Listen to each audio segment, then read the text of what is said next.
Welcome back to our channel, Mixed Chance. Today we'll talk about hockey fights. A lot of people want to hear this. When most people think of hockey, they picture speed, skill, and some of the toughest athletes in the world. And whether you love them or not, hockey fights have been part of the sports culture for decades. But where did this tradition even come from? Why has it lasted so long? And what are the rivalries that shape the game? Welcome to today's video, the history of hockey fights, rivalries, drama, and the culture behind them. To understand hockey fights, we have to go back, way back to the early years of the NHL.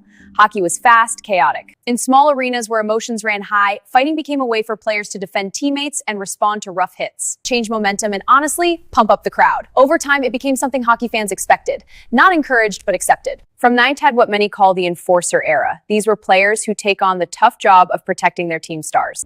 Enforcers created some of the most dramatic moments in hockey history. Their presence alone often kept games under control because everyone knew they were watching. Enforcers weren't just fighters. Many were leaders off the ice, known for loyalty, teamwork, and courage. Some of the most well-known hockey fights weren't about punches. They were about rivalries. Here are a few intense matchups that defined eras.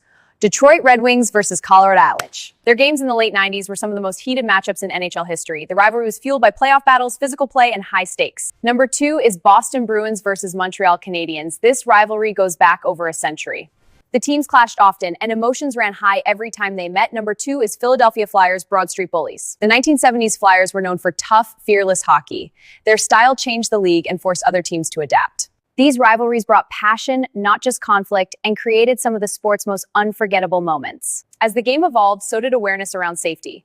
NHL began focusing more on preventing injuries. Reducing unnecessary fights, penalizing dangerous hits, and improving player protection, helmets became mandatory. Medical rules improved. Fights didn't disappear, but the league started working hard to keep the sport safer. Today, fights happen less often, and when they do, referees and officials are quick to step in. Modern hockey is faster and more skill-focused than ever before. High goals, incredible skating, and strategic plays now take center stage. While some fans still talk about the old days of heated rivalries, and many appreciate how the sport has transformed. The focus has shifted to talent, teamwork, and speed, and even though big rivalries still exist, like Toronto versus Montreal or Pittsburgh versus Washington, they're driven more by competition than physical conflict. So why do people still talk about hockey fights? It's not because of violence, it's because of the emotion, the drama, and the history behind these moments. Fights weren't just random clashes.